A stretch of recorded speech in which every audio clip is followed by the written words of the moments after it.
We were talking about Deandre Ayton.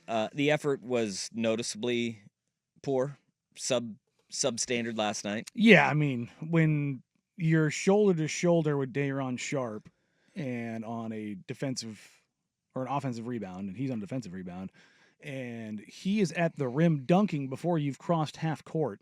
Not good, Bob. That's a pretty.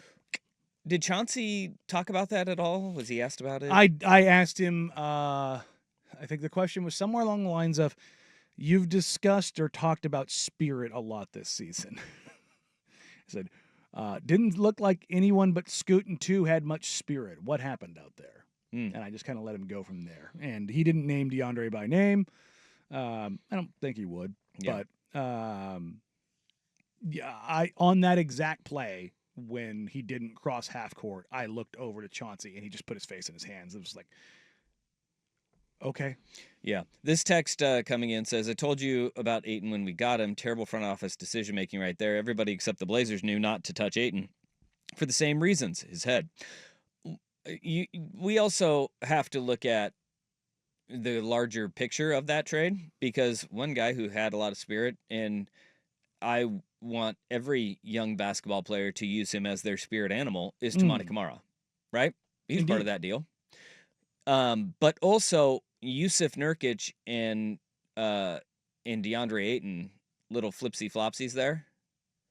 I think what we're looking at when you think of, you had the same issues with Nurk too, right? Yes. I mean, that's and then some. It's just a different version of it. It's, you were getting rid of an issue as well with Yusuf Nurkic not wanting to be here and giving. Look, he got benched in Phoenix right now. Nurk. The other issue is Nurk was physically degrading. Like, from the moment he broke his leg, it's been a tumble down that hill. And there was this idea, and look, the hindsight is 2020 with what went wrong and how it went sideways, and the rumors that were going on that DeAndre Ayton cared less about basketball and more about video games, you know, in his time in Phoenix. It was that, it's the Kyler Murray of it all. Is the change of scenery going to help him in getting him away from everything in his basketball career, from high school to college to the NBA, was all in the state of Arizona. Get him away, see if there is a reset. And largely, there have been some good stretches of play on a really bad team, too, and that wears on guys as well. Nobody wants to be a part of a rebuild like Nobody this. does. And you can talk about, well, that's how you get the shot in the NBA. You claw, fight, scrap, and look at Toumani. Yeah, Toumani's again, kind of going back to my point. Toumani's a 52nd overall pick. DeAndre Ayton's a number 1 overall pick. One of them has who got a second deal. Yeah, who a near max. I mean, again, there are talent evaluators in the league. A lot of them will tell you DeAndre Ayton is supremely talented. You can look at all of his numbers, all of his metrics, everything out there that will tell you that he is very unique. And you talk yourself into that, all of this, like, well, I told you he was going to be this. Like, they were trading one bad apple for another one, but the other bad apple looked really nice. Yeah. Like, that's the thing, is like, it stayed nicer longer. And if it stayed nicer longer, we're talking about like a couple of weeks longer. Well, I mean, they were out on Nurk in Phoenix last year. Like, yeah, but I mean, getting benched and just being like, look, there is no mistaking that the effort that you saw last night, and inexcusable, how it is going to, kind of spiral in times. That has been DeAndre Ayton's kind of MO. Another text says, DeAndre Ayton at the end of the day is a legit top 5 pick who is good enough to get his second contract. Mid-range, competent free throw shooter, one of the best laterally moving big men in the league. Work with the weakness and expand on his strengths. Not too many guys like him walking around on the planet. Also, I'm patient with Billups, but losing at home as a 6-point favorite to a team that lost 5 in a row on a less talented roster, and getting blown out no less, is not encouraging. No, I don't know if they were less talented than the Blazers last night. Well, with the way they go. No Jeremy Grant, no Denny Avdia, no Robert Williams, and Donovan Clingan not being available for long stretches because of 2 injuries. And then the effort issue with DeAndre Ayton was a negative on the floor for you at times. I don't know if they were less talented last night. Yeah, and also, it's kind of the goal this year.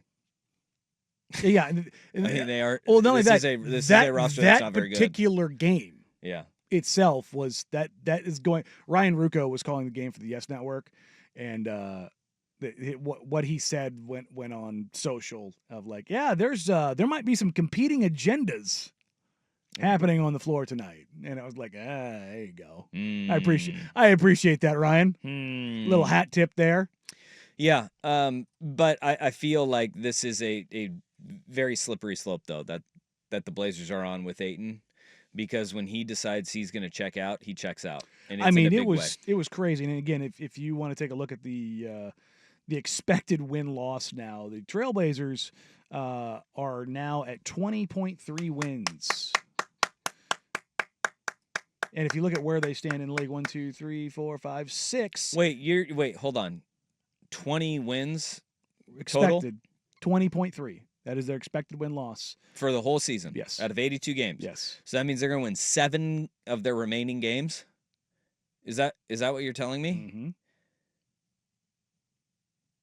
Mm-hmm. Mm-hmm. You have signaled that this could be a very dark period that Blazer fans will not like post All-Star break. Mm-hmm. They've got a lot of basketball games left. Ladies and gentlemen, they are about to hit 41 games in 2 games. Okay? Let's do some math for you real quick. Let's say they lose the next 2. Okay? Dang. That would bump them up to 13 and 28 at the 41 game mark. Oh, man. That would mean that they're going to go 7 and 34 down the stretch. That's not good. They'll peel off a couple that they should, probably lose one that they shouldn't. I would put them 22, 23. I think the number I would go with for the rest of the season is I want to say 9.5. 8.5? Okay. 8.5 more wins? All right. That puts them at 20. You know what? I'll say 9.5. 9.5 is probably a better number. Final answer? Yeah, 9.5. Final answer. 9.5 wins. Okay. Well, there we go. For those tracking at home, Brooklyn coming off the books. That is one of the easier opponents for the Blazers the rest of the way. The Blazers now have the 5th toughest schedule remaining in the entire National Basketball Association. The only teams with a tougher stretch with 43 games left: Phoenix, New York, Memphis, Nolans. So you got that going for you, which is nice. Okay, not a bad place to be. All right. If, you like that sort of thing. Well, I do, because I've watched Cooper Flag. I know what this season's all about. You got to be about that life, man. You got to be about that life.